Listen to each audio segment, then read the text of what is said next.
Dan Hurley, and coming out to Los Angeles. Now, I'm going to say 2 or 3 things right here. And as a Laker fan, but also as somebody who tries to be objective, we're going to talk about what might have happened in this interview process. Let's give you a little context on who Dan Hurley is. I told you that his dad is a famous high school basketball coach. He coached his brother, Bobby Hurley, who played at Duke. Obviously, got hurt, and I think it was a motorcycle accident. Never was the same. Now is the coach at Arizona State, and just a basketball lifer, gym rat dude. X's and O's, steals things from like the Turkish league to implement in his offensive schemes at UConn. He's an absolute demon when it comes to trying to strategize the game and give his team the most optimal way to win. Now, here's the thing. Dan Hurley at UConn was his overall numbers. He's 292 and 163, which gives him a 64% winning percentage. He's a guy who has control at UConn. They won 2 national championships back to back. Hurley's getting his pick of 5-star recruits. His NIL collective is flourishing, and it just got better because now that he's turned down the Laker job, it's like, yo, we need to bump up the numbers, the money, to give him what he needs to stay, right? To stay here, to continue to build this program, because I think Dan Hurley will have his eyes on Westwood. And what I mean by that is to take down the legend, the Wizard of Westwood, our beloved John Wooden. Okay? So he has a chance to do something like that at UConn if he can build it right. And with this stroke now that he has turned down the Laker job and staying in UConn, the amount of money that's about to come into that place is about to be ridiculous. Now, let's get to what Dan Hurley might have asked when he came to this interview. And I think these are important questions.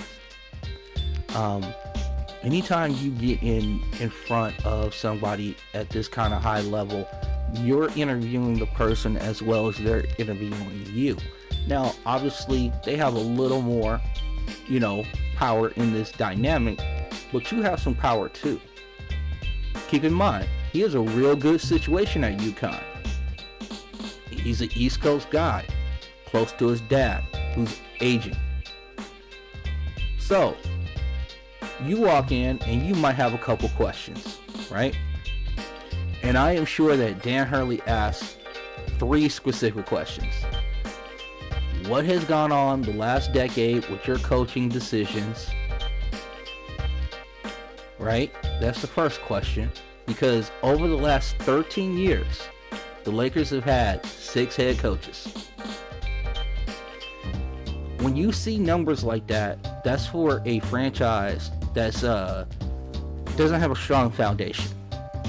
Okay?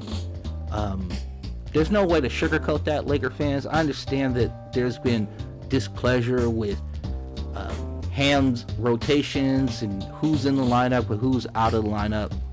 We were displeased with Vogel's offensive strategies and things of that nature, and he was a defensive coach, and we thought he was too rigid or what have you.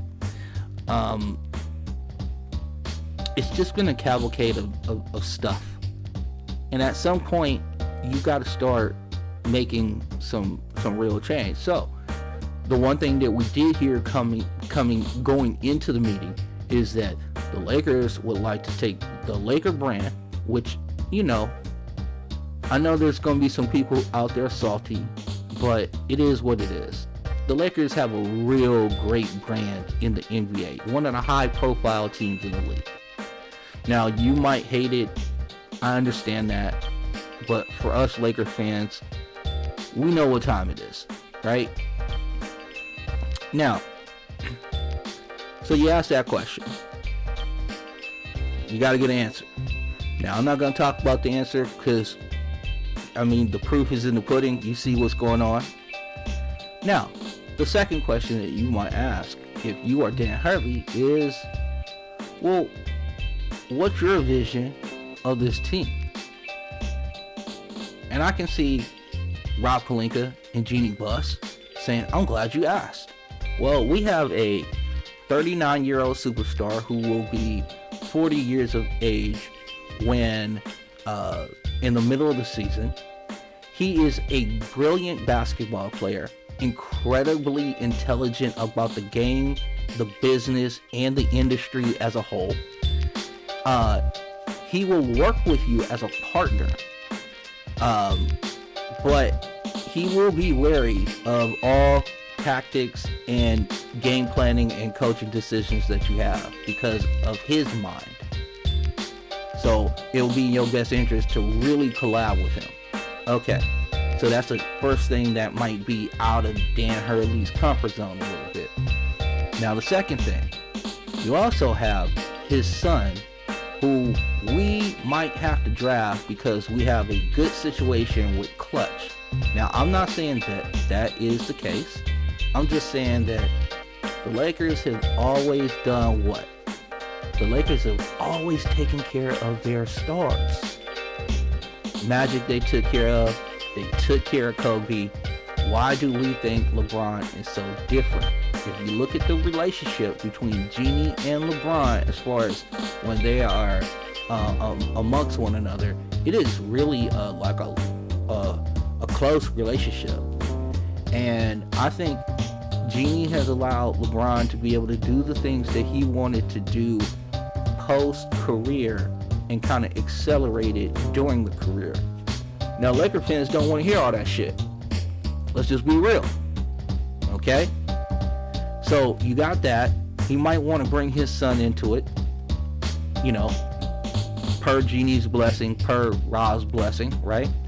Also, we have a center in AD who is a all-NBA caliber center, but is reluctant to play the position due to the miles that it puts on his body by playing the centers in the league. So we also have that. We have that dynamic going on with LeBron. Then the other thing is that we can't give you full autonomy until LeBron and AD are gone. And then once they're gone, we will ask you to rebuild our dynasty as one of the shining pillars of this NBA community. I don't know if 6 years, $70 million was enough for that, to tell you the truth. Honestly. Now, I'm not saying the Lakers are cheap. That is not what I'm talking about. I just think what you're asking is a lot.